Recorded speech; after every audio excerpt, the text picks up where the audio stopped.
Sidang jemaat yang dikasihi Tuhan,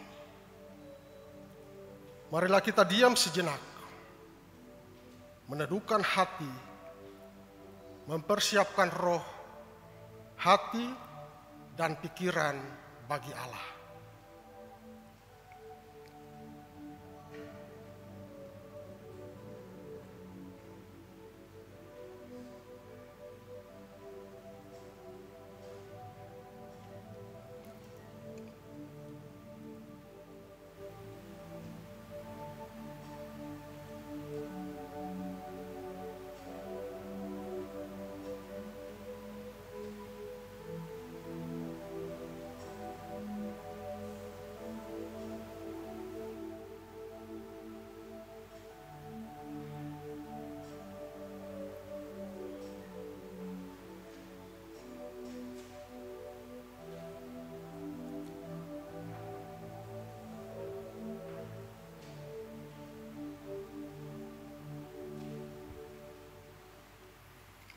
Marilah kita bangkit berdiri.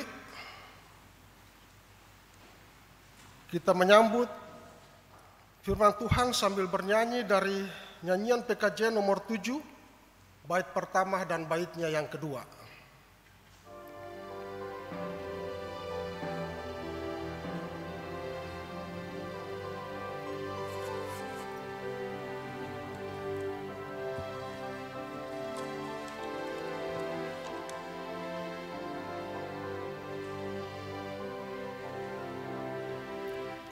Bersyukurlah pada Tuhan, serukanlah nama-Nya, bernyanyilah bagi Tuhan, mari bermazmurlah. Pujilah Tuhan hai jiwaku, pujilah nama-Nya.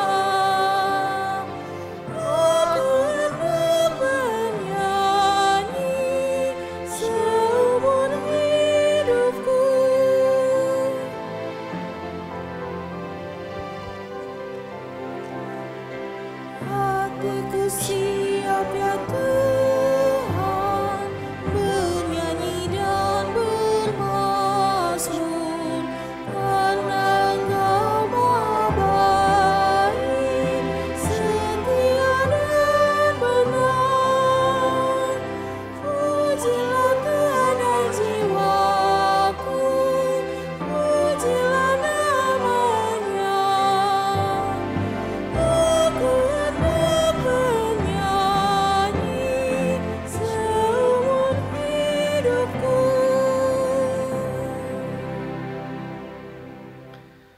Pertolongan kita adalah dalam nama Tuhan yang menjadikan langit dan bumi. Kasih setianya sampai selama-lamanya dan yang tidak pernah meninggalkan perbuatan tangannya. Kasih karunia Tuhan Yesus Kristus menyertai saudara-saudara.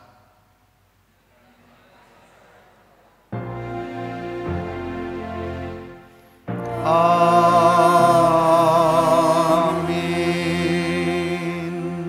Jemaat dipersilakan duduk kembali.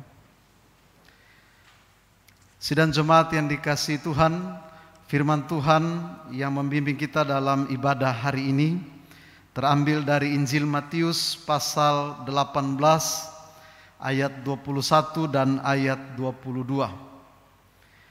Kemudian datanglah Petrus dan berkata kepada Yesus, "Tuhan, sampai berapa kali aku harus mengampuni saudaraku jika ia berbuat dosa terhadap aku? Sampai 7 kali?" Yesus berkata kepadanya, "Bukan, aku berkata kepadamu, bukan sampai 7 kali, melainkan sampai 70 kali 7 kali. Takutlah akan Tuhan dan beribadahlah kepadanya dengan tulus dan setia."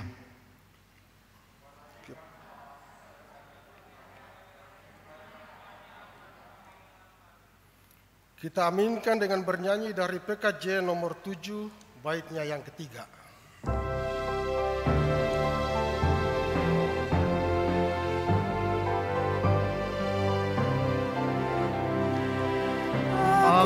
hendak mengagungkan Allahku dan Rajaku dan memuliakan nama-Nya untuk selamanya. Pujilah Tuhan, hai jiwaku, pujilah nama-Nya. Aku hendak bernyanyi seumur hidupku. Sidang jemaat yang dikasihi Tuhan, sebelum kita mengaku dosa selaku jemaat, maka inilah saatnya kita diberi kesempatan untuk mengakui dosa secara pribadi. Jemaat diberi kesempatan untuk berdoa secara pribadi.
Kami tunduk di hadirat-Mu, ya Bapa sumber kebenaran.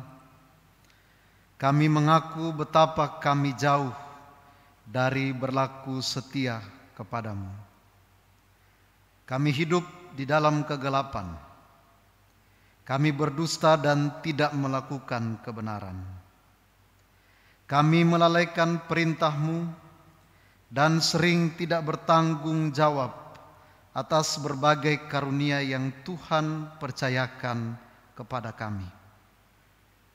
Ampunilah dan kasihanilah kami, karena sering kali kami menggerutu dalam bicara kami, dan keangkuhan dalam hati, dan ketidakjelasan, dan kemunafikan dalam kesaksian dan pelayanan kami. Terangilah hidup kami, agar iman dan pengabdian kami kepadamu tidak menjadi pudar.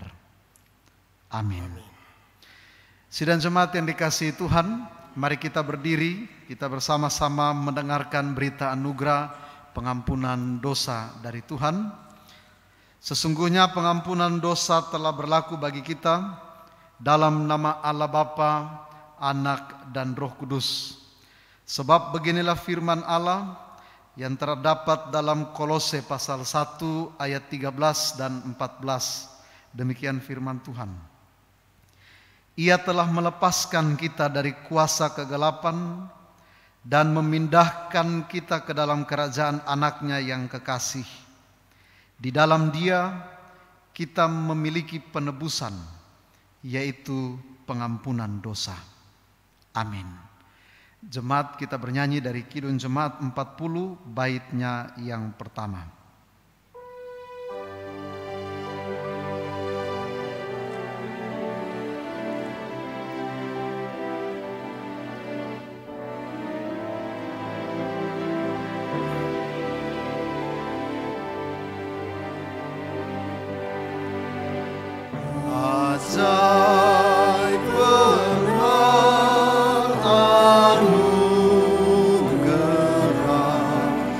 Membawa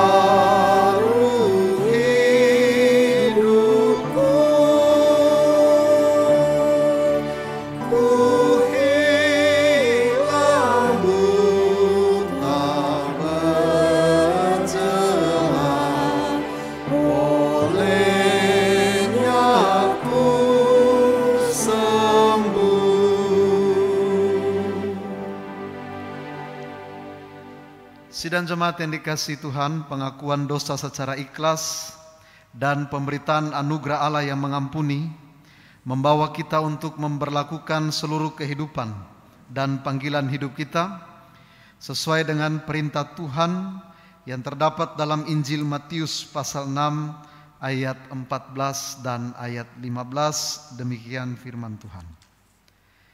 Karena jikalau kamu mengampuni kesalahan orang, Bapamu yang di sorga akan mengampuni kamu juga.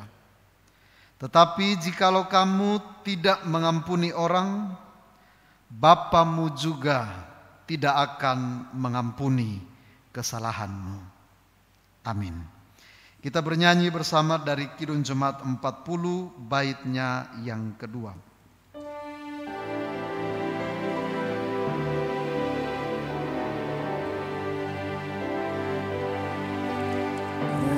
Ketika insafku cemas, sekarang ku lega, syukur bebanku telah lepas, berkat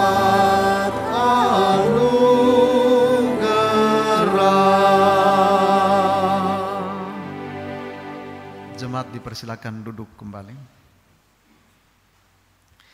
Sidang jemaat yang dikasihi Tuhan yang ada dalam ruangan ibadah ini maupun Bapak Ibu Saudara jemaat yang ada di rumah, mari kita siapkan hati untuk mendengarkan firman Tuhan sambil bernyanyi dari Kidung Jemaat 178 bait 1 dan bait yang kedua.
Sebelum kita membaca dan merenungkan firman Tuhan, mari kita satu dalam doa, kita berdoa. Bapa, dalam nama Yesus, pagi ini kami datang di hadapan Tuhan, jemaat-Mu yang ada dalam ruangan ibadah ini, maupun jemaat Tuhan yang ada di rumah masing-masing. Kami bersyukur karena Tuhan mengasihi kami. Kami bersyukur karena Engkau tidak pernah meninggalkan kami. Pagi ini kami diberi kesempatan, kami diberi kesehatan, kami punya kerinduan untuk bersekutu, memuji, memuliakan nama Tuhan. Dan dalam persekutuan kami hari ini, kami rindu untuk disapa, kami rindu untuk belajar dari kebenaran firman-Mu. Firman-Mu mengajarkan kami apa yang Tuhan kehendaki dalam hidup kami, agar kami hidup sesuai dengan keinginan, kehendak Tuhan sendiri. Mari berfirmanlah bagi kami ya Tuhan.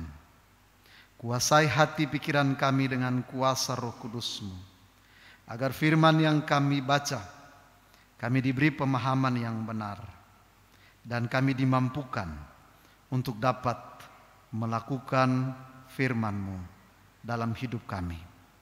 Kami juga berdoa terus mendukung alat-alat media elektronik yang kami gunakan.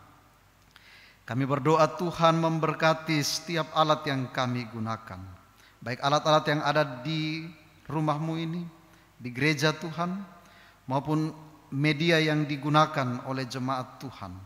Biarlah alat-alat mati ini boleh kami gunakan untuk kami mengalami perjumpaan dengan Tuhan. Kami menikmati persekutuan dengan Tuhan di hari ini, dan itu menjadi berkat bagi kami dan menjadi kemuliaan bagi nama Tuhan. Ini kami ya Bapa, mari berfirmanlah karena kami telah siap untuk mendengarkannya.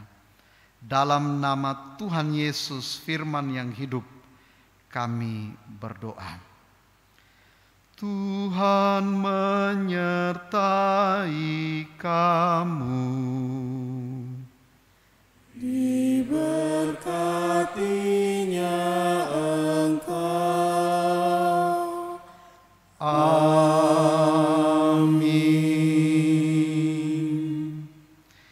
Sidang jemaat yang dikasihi Tuhan, pembacaan firman Tuhan hari ini terambil dari Injil Matius pasal 18 ayat 21 sampai ayat 35. Injil Matius pasal 18 ayat 21 sampai ayat 35.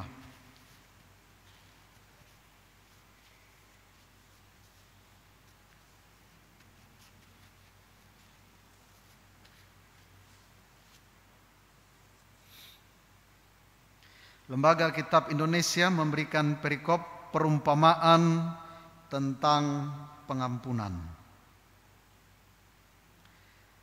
Kemudian datanglah Petrus dan berkata kepada Yesus, "Tuhan, sampai berapa kali aku harus mengampuni saudaraku jika ia berbuat dosa terhadap aku? Sampai 7 kali?" Yesus berkata kepadanya, "Bukan. Aku berkata kepadamu, bukan sampai 7 kali, melainkan sampai 70 kali 7 kali. Sebab hal kerajaan sorga seumpama seorang raja yang hendak mengadakan perhitungan dengan hamba-hambanya. Setelah ia mulai mengadakan perhitungan itu, dihadapkanlah kepadanya seorang yang berhutang 10.000 talenta. Tetapi karena orang itu tidak mampu melunaskan hutangnya, raja itu memerintahkan supaya ia dijual beserta anak istrinya dan segala miliknya untuk pembayar hutangnya. Maka sujudlah hamba itu menyembah dia, katanya, 'Sabarlah dahulu, segala hutangku akan kulunaskan.' Lalu tergeraklah hati raja itu oleh belas kasihan akan hamba itu, sehingga ia membebaskannya dan menghapuskan hutangnya. Tetapi ketika hamba itu keluar, ia bertemu dengan seorang hamba lain yang berhutang 100 dinar kepadanya. Ia menangkap dan mencekik kawannya itu, katanya, 'Bayar hutangmu.' Maka sujudlah kawannya itu dan memohon kepadanya, 'Sabarlah dahulu, hutangku itu akan kulunaskan.' Tetapi ia menolak dan menyerahkan kawannya itu ke dalam penjara sampai dilunaskannya hutangnya. Melihat itu kawan-kawannya yang lain sangat sedih, lalu menyampaikan segala yang terjadi kepada tuan mereka. Raja itu menyuruh memanggil orang itu dan berkata kepadanya, 'Hai hamba yang jahat, seluruh hutangmu telah kuhapuskan karena engkau memohonkannya kepadaku. Bukankah engkau pun harus mengasihani kawanmu seperti aku telah mengasihani engkau?' Maka marahlah tuannya itu dan menyerahkannya kepada algojo-algojo, sampai ia melunaskan seluruh hutangnya. Maka Bapakku yang di sorga akan berbuat demikian juga terhadap kamu, apabila kamu masing-masing tidak mengampuni saudaramu dengan segenap hatimu. Demikianlah firman Tuhan. Dimuliakanlah Allah Bapa, Anak dan Roh Kudus, ketiga yang esa. Yang berbahagia ialah mereka yang mendengarkan firman Allah dan yang memeliharanya. Haleluya. Haleluya. Haleluya. Haleluya.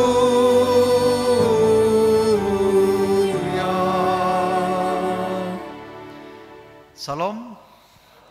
Bapak Ibu Saudara jemaat yang dikasihi Tuhan yang ada dalam ruangan ibadah ini, ataupun Bapak Ibu Saudara jemaat yang ada di rumah masing-masing. Tema kita dalam ibadah hari ini adalah nasihat untuk mengampuni.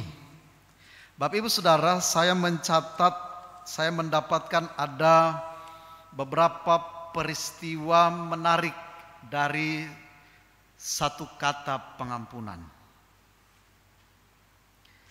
Saya mencatat dari sumber di internet. Ketika saya mencari tentang pengampunan, di sana ada dicatat beberapa peristiwa yang pernah terjadi dan itu merupakan satu pembelajaran bagi kita. Yang pertama, dicatat ada seorang ibu yang memaafkan pembunuh anaknya. Jadi seorang ibu, anaknya itu dibunuh oleh seorang pemuda dan pemuda ini dijatuhi hukuman gantung, hukuman mati. Lalu anak ibu ini yang sudah meninggal mendatangi ibu ini dan dalam mimpi meminta supaya ibu ini harus mengampuni pembunuhnya. Ibu ini masih berpikir tidak bisa. Saya tidak mungkin bisa mengampuni. Kemudian 2 hari sebelum pelaksanaan hukuman gantung dilaksanakan, kembali ibu ini bermimpi. Dalam mimpinya anak ini bilang ibu ini harus mengampuni pembunuhnya. Begitu hari H, ibu ini hadir untuk menyaksikan dilaksanakan hukuman gantung. Apa yang terjadi? Ternyata dia mendatangi pembunuh anaknya ini. Yang dia lakukan, dia menangis sekencang-kencangnya, dia berteriak, lalu dia menampar pipi dari pembunuh anaknya itu. Dia bilang, saya mengampuni kamu.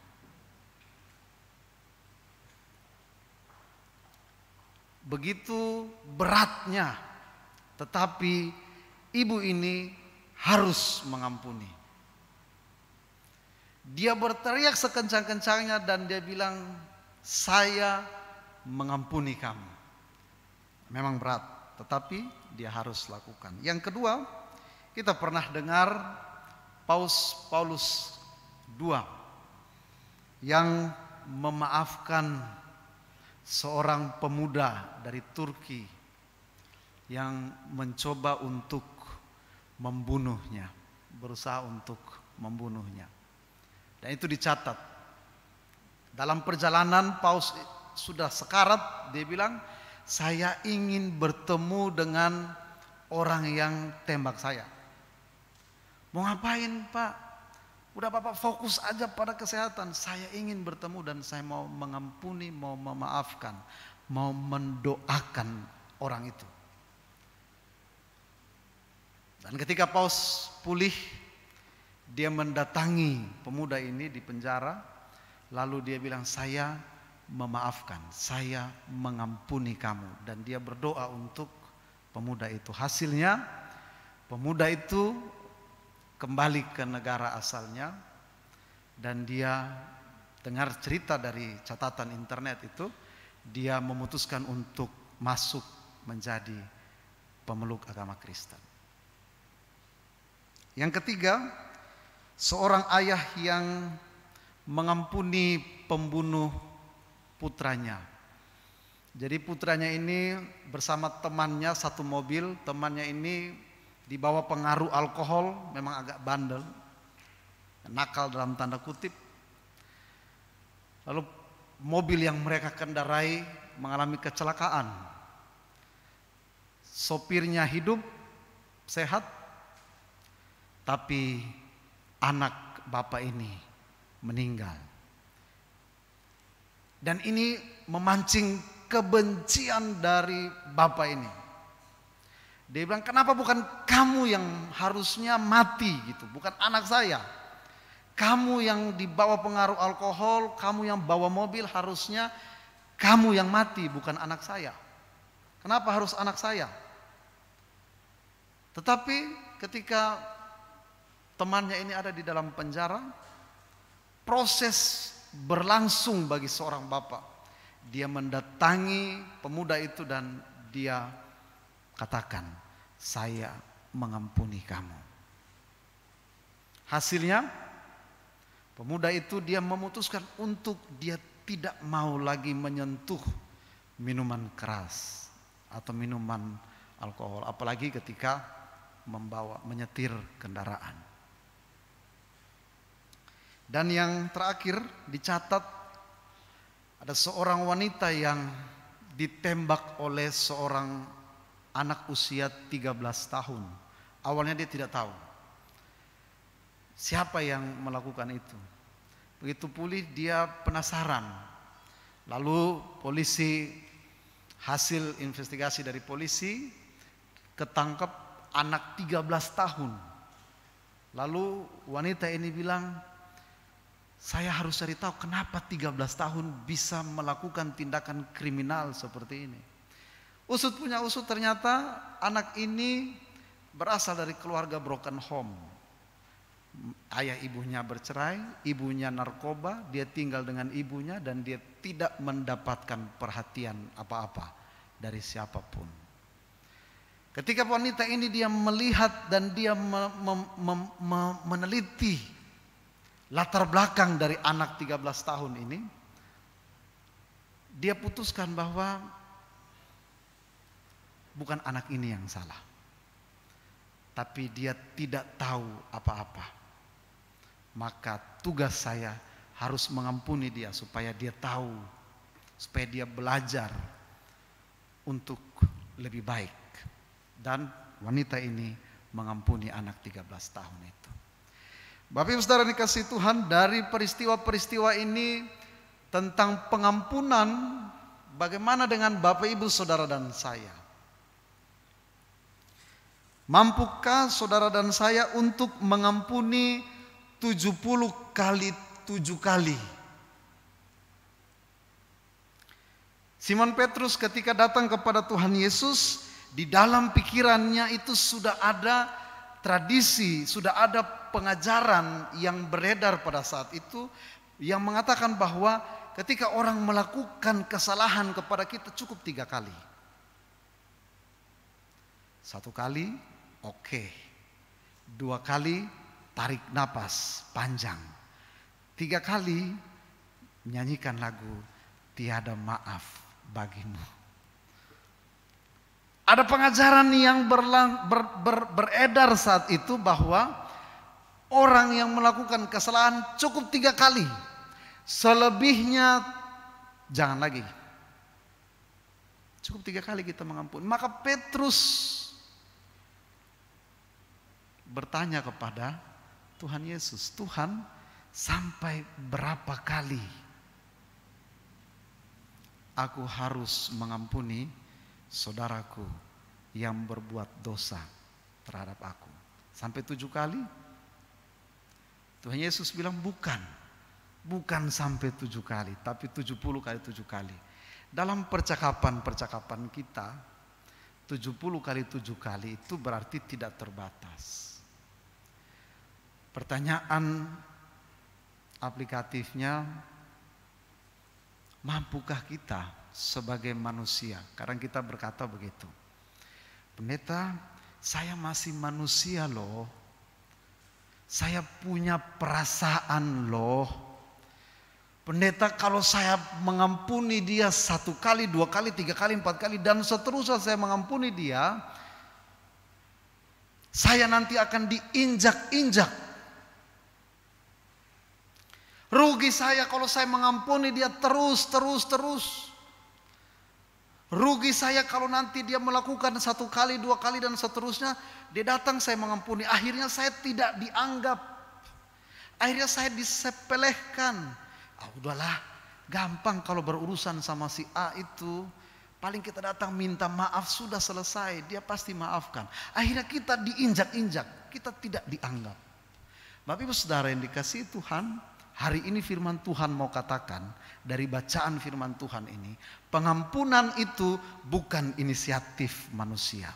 Pengampunan itu adalah bagian Allah. Pengampunan itu adalah dari Allah, dari Tuhan Yesus yang mengajarkan saudara dan saya. Bukan kita tapi maunya Allah. Sehingga ketika Allah perintahkan itu bagi Bapak Ibu Saudara dan saya, tugas kita adalah kita harus mengampuni.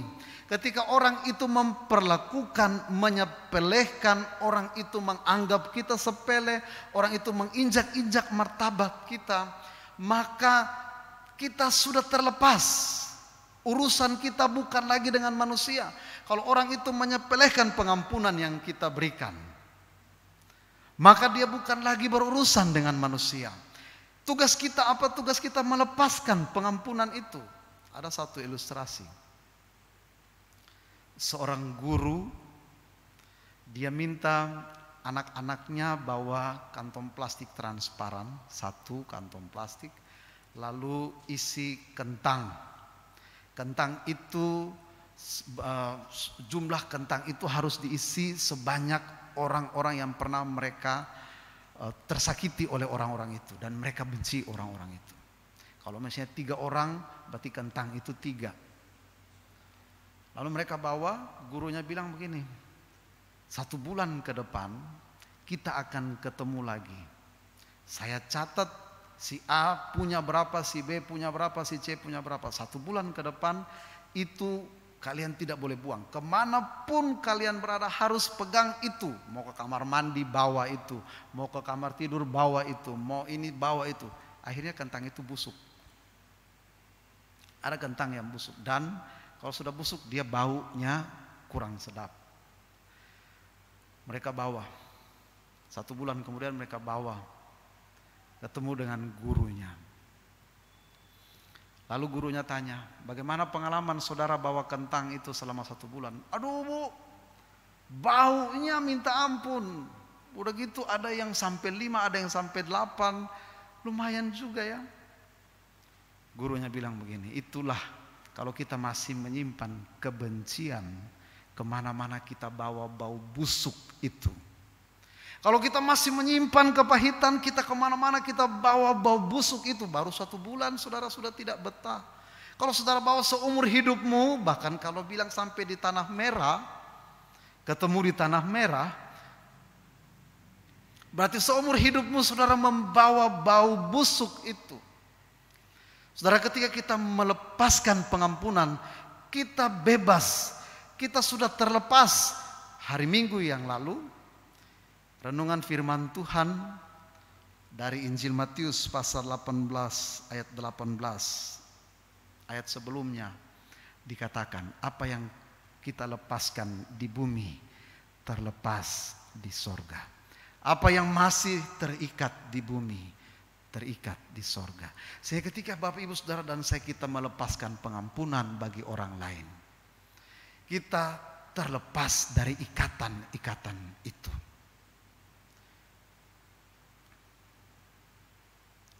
Apakah saat ini masih ada kita yang terikat dengan kuasa kebencian, dengan kuasa kepahitan, tidak mau mengampuni. Pendeta, berat. Mengampuni artinya apa? Mengampuni artinya melupakan. Aduh, apalagi melupakan. Mengampuni artinya melupakan. Bagaimana pendeta saya mau melupakan? Apakah melupakan langsung tiba-tiba amnesia? Apakah melupakan ketika saya dengan si A lagi konflik, lalu kami sudah berdamai, lalu suatu saat kami dipertemukan, lalu tiba-tiba saya amnesia, saya sudah lupa ya kapan kejadiannya. Apa seperti itu? Bapak Ibu Saudara yang dikasihi Tuhan, mengampuni artinya melupakan. Bukan berarti kita melupakan memori yang pernah terjadi. Itu tidak akan pernah terlupakan. Itu pasti tetap ada, membekas. Bahkan orang katakan apa? Ibarat seperti paku. Paku yang ditancapkan di tembok. Ketika dicabut, pasti akan ada bekasnya. Walaupun ditutup manis lagi, tapi pasti akan kelihatan ada bekas-bekasnya. Dulu pernah ditaruh paku ini, dulu pernah dipaku. Pasti akan kelihatan bekasnya. Lalu apa artinya pengampunan? Mengampuni artinya melupakan. Bapak Ibu Saudara, mengampuni artinya melupakan artinya ketika luka yang pernah kita alami, kita rasakan, orang melukai kita, luka itu kita sudah pulihkan luka itu. Kita sudah tutup luka itu. Sehingga ketika kita ketemu dengan si A atau si B yang pernah berkonflik dengan kita, yang pernah melakukan kesalahan dengan kita, ketika kita bertemu dengan dia, kita tidak lagi punya rasa sakit seperti rasanya saya pengen cekik dia, pendeta. Berarti saudara belum mengampuni. Pendeta, kalau lihat wajahnya saya mengampuni, tapi kalau lihat wajahnya, dengar namanya, rasa-rasanya saya pengen cabik-cabik dia. Waduh, berarti saudara belum mengampuni, belum melupakan. Kalau melupakan berarti luka itu tidak akan lagi membuat kita untuk melukai orang lain atau melukai diri kita sendiri. Mari kita cek Bapak Ibu Saudara, kenapa orang sering ada dalam pertengkaran. Karena begitu dicek ternyata mereka ada luka-luka yang pernah dialami di masa lalu dan itu belum dipulihkan secara total. Ibaratnya seperti bensin. Ketika bensin dipercikan sedikit ke api, pasti dia menyala. Luka yang pernah dilakukan 1 tahun lalu kemudian ada lagi terjadi, mungkin halnya sepele. Mungkin halnya karena minuman, mungkin halnya karena makanan, mungkin halnya karena dia lupa senyum, mungkin halnya karena dia tidak kasih tangan, mungkin halnya karena dia tidak begini, dia tidak begitu, hal-hal sepele. Tapi itu bisa membuat 2 orang, 3 orang bertengkar hebat. Kenapa? Begitu dicek, ternyata di masa lalunya ada luka-luka yang belum dipulihkan, yang belum disembuhkan, maka itu menjadi seperti bensin yang memicu. Akhirnya apa? Dia ungkit. Ini bukan 1 kali, sudah 2 kali, sudah 3 kali, sudah 4 kali. Kejadian yang lalu-lalu diungkit kembali. Kenapa? Karena belum dipulihkan, belum mampu melupakan kesalahan orang lain. Orang yang suka menyimpan kesalahan, orang yang suka menyimpan kepahitan, percayalah saudara sedang membiarkan dirimu untuk terikat. Orang yang masih belum bisa mengampuni, percayalah saudara sedang menumpuk bensin. Ketika dia ada percikan api sedikit, maka pasti akan menyala. Maka mari kita mengampuni. Yang berikut Bapak Ibu Saudara yang dikasihi Tuhan, bacaan kita Matius 18 ayat 21 sampai 35. Perumpamaan tentang pengampunan ini sudah sering sekali kita baca, sudah sering kita dengar. Tapi mari kita lihat, ada 2 orang yang diangkat Tuhan Yesus dalam perumpamaan ini. Bahkan 3, ada tuan dan 2 orang hamba. hamba yang pertama, dia pasti punya hutang yang besar. Kenapa? Karena tuannya bilang, dia dalam bacaan kita, dia tidak mampu bayar hutangnya. Bahkan dia harus diambil, istrinya harus diambil, anak-anaknya juga diambil, harta bendanya juga diambil. Berarti hutangnya ini bukan hutang 1-2 perak. Hutangnya ini pasti sudah besar, sudah menumpuk, sudah lama. Saudara perhatikan, apa yang membuat tuannya ini mampu untuk menganggap lunas hutang-hutangnya itu. Hutang yang begitu banyak. Bahkan ketika diambil istri, anak, harta bendanya itu tidak mampu menutupi. Apa yang membuat tuannya ini sehingga dia mampu bilang, sudah, kalau begitu saya anggap lunas. Apa yang membuat? Ayat 27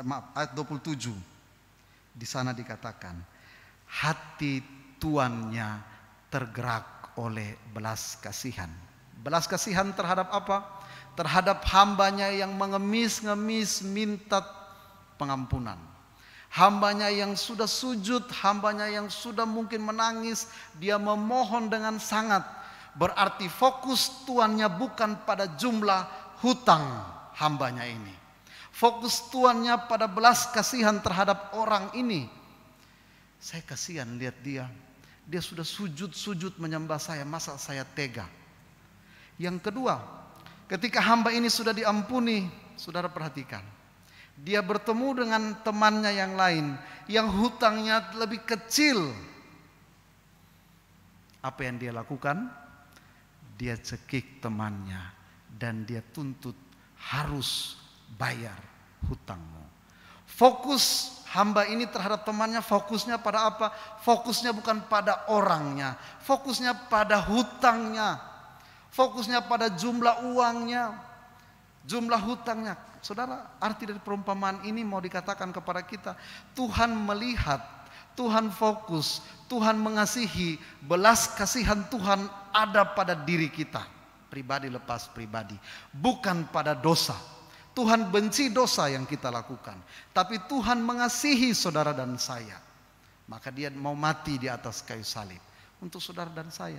Tapi kecenderungan kita dengan sesama kita, kita bukan melihat sesama kita. Fokus kita bukan kasih yang muncul dari kelemah lembutan dari dalam hati terhadap sesama kita, tapi fokus kita pada kesalahan-kesalahan yang dilakukan oleh sesama kita. Jumlah kesalahan mulai dihitung-hitung. Bayangkan saudaraku, kalau Tuhan menghitung-hitung jumlah utang kita, Tuhan menghitung-hitung jumlah kesalahan kita, mampukah kita bayar hutang kita kepada Tuhan? Maka Tuhan minta harusnya kamu lakukan juga sama kepada temanmu. Harusnya kamu lakukan juga sama terhadap temanmu. Tuhan fokus pada orangnya, tapi manusia melihat sesamanya fokus pada kesalahan yang dia lakukan. Gak bisa pendeta, saya sudah tersinggung, saya sudah sakit hati, saya sudah terlanjur benci. Saudaraku, kalau Tuhan bilang kita seperti itu, maka selesai hidup kita. Tidak ada satupun kita yang mampu membayar hutang kita kepada Tuhan.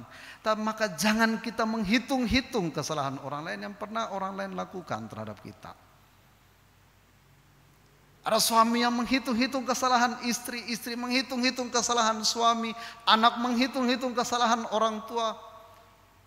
Sesama anggota gereja menghitung-hitung kesalahan sesama. Dengan tetangga, dengan orang-orang, dengan dalam sosial kita. Inilah perbedaan cara pandang Allah dan cara pandang manusia. Allah memandang diri kita yang berharga. Ketika perempuan yang berzina, Tuhan Yesus mengampuni dia. Pergi dan jangan berbuat dosa lagi. Tuhan mengasihi perempuan itu, tapi Tuhan benci dosanya. Maka mari saudara-saudara yang dikasihi Tuhan, Bapak Ibu, mari kita hari ini belajar dari pembacaan firman Tuhan ini. Ayat 35 katakan, ketika kita tidak mampu mengampuni saudara kita, maka Bapa di sorga pun tidak akan mengampuni kita. Berarti tugas kita adalah melepaskan pengampunan. Ketika ada personal kita bermasalah dengan orang lain, ada orang yang menyakiti kita, mari kita lepaskan pengampunan. Tugas kita adalah lepaskan pengampunan. Supaya kita terlepas, supaya kita sehat, supaya kita bisa bangkit menjalani kehidupan ke depan. Tuhan Yesus memberkati kita semua. Amin. Kita bernyanyi dari Kidung Jemaat 467. Kidung Jemaat 467 bait 1, bait 2 dan baitnya yang ketiga.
Jemaat dipersilakan berdiri.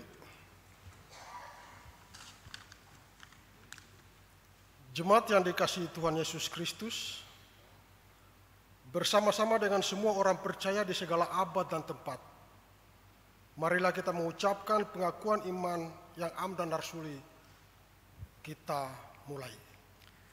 Aku percaya kepada Allah, Bapa yang Maha Kuasa, Khalik langit dan bumi, dan kepada Yesus Kristus, Anak yang tunggal Tuhan kita, yang dikandung daripada Roh Kudus, lahir dari anak darah Maria, yang menderita di bawah pemerintahan Pontius Pilatus, disalibkan, mati dan dikuburkan, turun ke dalam kerajaan maut, pada hari yang ketiga bangkit pula dari antara orang mati, naik ke surga, duduk di sebelah kanan Allah, Bapa yang Maha Kuasa, dan akan datang dari sana untuk menghakimi orang yang hidup dan yang mati.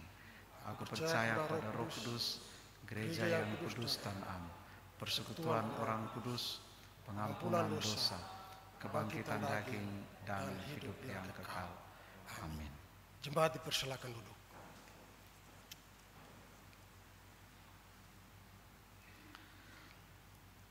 Bapak Ibu Saudara yang dikasihi Tuhan, mari kita satu dalam doa. Kita berdoa.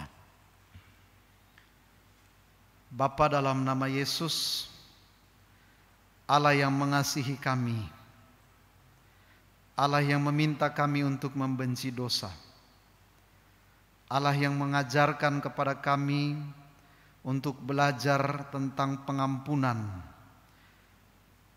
Dasar kami mengampuni, mengapa kami harus mengampuni? Karena kami lebih dahulu sudah diampuni oleh Tuhan. Maka ketika kami tidak mampu untuk mengampuni sesama kami, firman-Mu ajarkan kami pada hari ini, Bapa di sorga juga tidak akan mengampuni kita. mengampuni kami.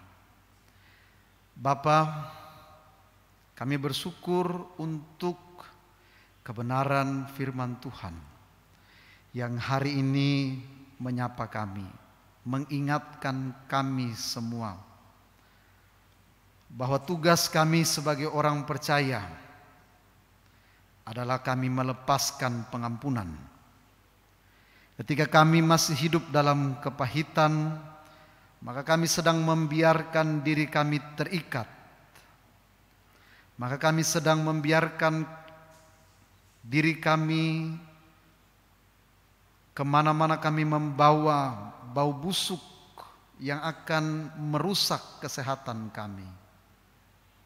Tuhan, ampuni kami ketika kami belum mampu untuk mengampuni sesama kami. Tolong kami agar kami proses demi proses, perlahan tapi pasti kami mau mengampuni sesama kami. Kami mau membuka hati kami untuk Roh Kudus-Mu bekerja, untuk Roh Kudus-Mu memampukan kami, agar kami memulihkan setiap luka-luka batin, sehingga luka itu tidak lagi membuat kami terluka, membuat orang lain terluka, dan kami terus hidup dengan sukacita bersama Tuhan. Bapa, dalam nama Yesus, terima kasih untuk firman-Mu. Dan saat ini jemaat-Mu datang di hadapan Tuhan, kami menaikkan syafaat kami. Bapa, Engkau berkenan mendengar setiap permohonan doa dari jemaat Tuhan. Baik jemaat-Mu yang ada dalam ruangan ibadah ini, maupun jemaat Tuhan yang ada di rumah masing-masing.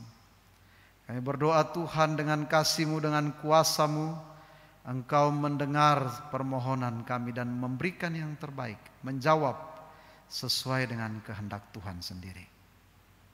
Bapa, kami bersatu hati berdoa untuk gereja Tuhan, Gereja Kristen Ekumene di Indonesia. Kami berdoa untuk majelis sinode GKO. Kami berdoa Tuhan, Engkau berkati pemimpin gereja-Mu. Biar Tuhan yang beri hikmat bagi mereka, sehingga dengan hikmat Tuhan mereka boleh melayani gereja-Mu GKO di seluruh Indonesia dan menjadi berkat bagi jemaat Tuhan. Kami bersatu hati berdoa Tuhan untuk gereja-Mu GKO Jemaat Bekasi 1, hamba-hamba Tuhan yang Tuhan percayakan untuk melayani jemaat-Mu. Hamba-Mu sebagai gembala sidang, para penatua, diaken, pengurus komisi, koster, tata usaha, organis Kamtoria. Kami semua yang memberikan hidup, pikiran, waktu, tenaga kami. Pengurus Yayasan Barzilai. Kami berdoa untuk tim multimedia yang juga memberikan apa yang Tuhan taruh, talenta yang Tuhan taruh dalam diri anak-anak-Mu, untuk memberikan yang terbaik bagi pekerjaan Tuhan. Tuhan, pakai kami semua agar setiap pelayanan yang kami berikan itu boleh mendatangkan sukacita bagi jemaat Tuhan. Bapa, dalam nama Yesus kami bersatu hati berdoa untuk jemaat Tuhan yang dalam keadaan sakit, baik yang ada di rumah maupun yang dalam perawatan di rumah sakit.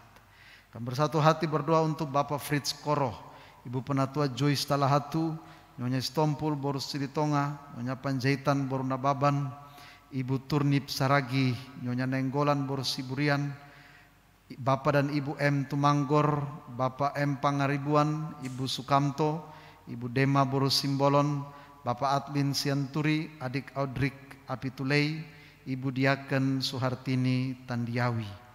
Kami berdoa untuk Bapak J. Hutapea yang saat ini dalam perawatan di Rumah Sakit Mitra Bekasi Barat. Kasih dan kuasa Tuhan memulihkan, menopang, menguatkan setiap jemaat Tuhan yang saat ini bergumul dengan tubuh jasmani mereka yang sakit. Tuhan yang memberikan terbaik bagi jemaat Tuhan. Bapa, kami bersatu hati berdoa untuk keluarga Bapak dan Ibu S. Napitupulu yang mana mereka berduka cita karena kehilangan putra almarhum Permin Napitupulu. Kami berdoa Tuhan dengan kasih-Mu, dengan kuasa-Mu, Engkau menghampiri keluarga Bapak dan Ibu S. Napitupulu dan menghibur, menguatkan, menopang kehidupan keluarga ini. Dalam duka cita mereka, mereka terus berpengharapan di dalam Tuhan. Dalam usia lanjut mereka terus dikuatkan, diberi kesehatan. Sehingga pergumulan demi pergumulan yang Tuhan izinkan mereka alami, di dalamnya mereka menikmati kuasa dan kasih setia Tuhan. Terima kasih Tuhan Yesus, kami berdoa untuk rencana ibadah pelepasan dan pemakaman jenazah almarhum saudara kami Permin Napitupulu jam 2 siang ini dan akan dimakamkan di TPU Mangunjaya. Kami berdoa Tuhan memberkati setiap apa yang akan kami lakukan. Tuhan berikan kami cuaca yang terbaik, Tuhan beri kami kesehatan, kekuatan, supaya kami mampu untuk membawa jenazah saudara kami ini untuk dimakamkan. Dan kami kembali dalam duka cita ini menikmati kuasa dan kebaikan Tuhan. Terima kasih Tuhan Yesus, kami bersatu hati berdoa, kami bersyukur bersama dengan saudara-saudara kami yang dalam minggu ini bersyukur atas pertambahan 1 tahun usia pribadi mereka. Kami bersatu hati berdoa untuk Bapak E.H. Sihombing, adik Hari Sidabalok, adik Raymond Marbun, adik Brian Sianturi, adik Hans Ebenezer Sitompul, adik Clara Butar-Butar, saudari Anne Tambunan, saudari Dengsina Sihombing, Bapak Rudi Nenggolan, adik Michelle Batlajeri, adik Mikael Sinaga, Ibu Melva Borusiagian, saudari Berta Borusitumorang, saudari Eni Borusiregar, adik Agustina Melmambesi, Ibu Fitri Borunapitupulu, saudari Stefani Gracia Leatemia, adik Nathaniel Situmorang, Ibu Derita Manurung, dan adik Kristabella Cleova. Tuhan, Engkau berkenan mendengar ungkapan syukur dari jemaat Tuhan, menerima persembahan hidup mereka yang mereka persembahkan kepada Tuhan sebagai ibadah yang kudus dan yang berkenan kepada Allah. Masa depan, pekerjaan, pendidikan, pertumbuhan, biar Tuhan yang terus memelihara, Tuhan yang memberikan yang terbaik bagi setiap jemaat Tuhan. Bapa, kami bersatu hati berdoa untuk rencana peneguhan sidi bagi 25 orang anak Tuhan, calon sidi baru, tanggal 27 September 2020, jam 11 siang di gerejamu di tempat ini. Kami berdoa Tuhan dalam setiap perencanaan kami berdoa Tuhan turut campur tangan di dalamnya, supaya semuanya boleh berjalan dengan lancar, berjalan dengan baik untuk kemuliaan nama Tuhan. Terima kasih ya Bapa. Kami berdoa untuk bangsa dan negara kami, pemimpin bangsa ini, kami berdoa untuk pemimpin kota Bekasi, yang mana kami tinggal, kami melayani Tuhan di dalamnya, kami beribadah di dalamnya. Tuhan beri hikmat bagi para pemimpin yang ada, supaya kami tetap bersekutu, beribadah, memuji, memuliakan nama Tuhan. Dan kami sama-sama keluar dari setiap persoalan yang saat ini dialami oleh bangsa ini. Kami berdoa Tuhan untuk situasi kondisi pandemi virus corona yang semakin meningkat di tengah-tengah kami. Kami berdoa Tuhan tolong kami, beri hikmat bagi kami, agar kami senantiasa menjaga diri kami senantiasa menggunakan masker, kami senantiasa menjaga kebersihan tangan, kebersihan lingkungan, agar kami terhindar dari setiap penyakit, dari virus corona. Dan kami bersukacita, beribadah, memuji, memuliakan nama Tuhan. Terima kasih Tuhan Yesus. Ini kami ya Bapa, jemaat Tuhan yang menaikkan doa-doa pribadi mereka. Tuhan mendengar dan Tuhan menjawab sesuai dengan kehendak Tuhan.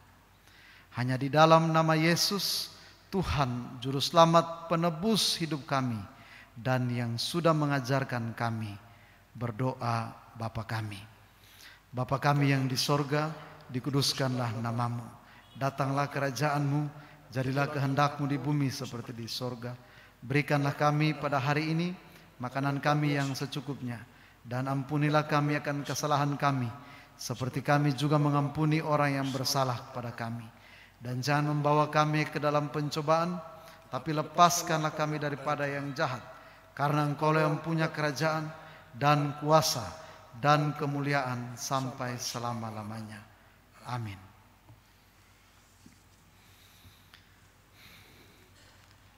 Bapak Ibu Saudara jemaat yang dikasihi Tuhan, mari kita berdiri. Kita akan mengakhiri persekutuan kita hari ini. Kita memuji Tuhan dari Kidung Jemaat 424, bait 1 dan bait yang kedua.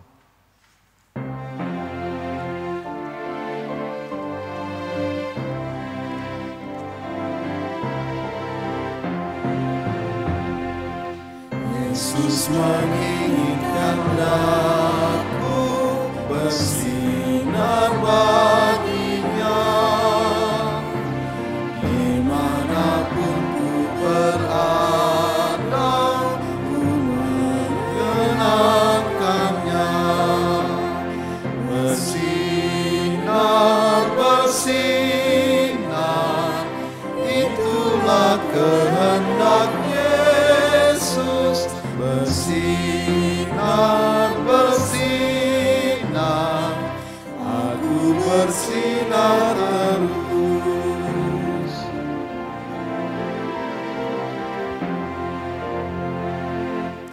Yesus menginginkan aku menolong orang lain, manis dan sopan selalu aku bermain. Bersinar, bersinar, itulah kehendak Yesus. Bersinar, bersinar, aku bersinar terus. Sidang jemaat yang dikasihi Tuhan, firman kebenaran telah saudara dengar. Marilah kita lepaskan pengampunan bagi sesama kita, agar kita terlepas. Karena apa yang kita lepaskan di bumi, terlepas juga di sorga. Jalanilah kehidupan kita dengan sukacita. Jadilah berkat bagi banyak orang setelah saudara menerima berkat. Damai sejahtera dan kasih dari Allah Bapa dan dari Tuhan Yesus Kristus menyertai saudara sekalian. Kasih karunia menyertai semua orang yang mengasihi Tuhan kita Yesus Kristus dengan kasih yang tidak binasa. Amin.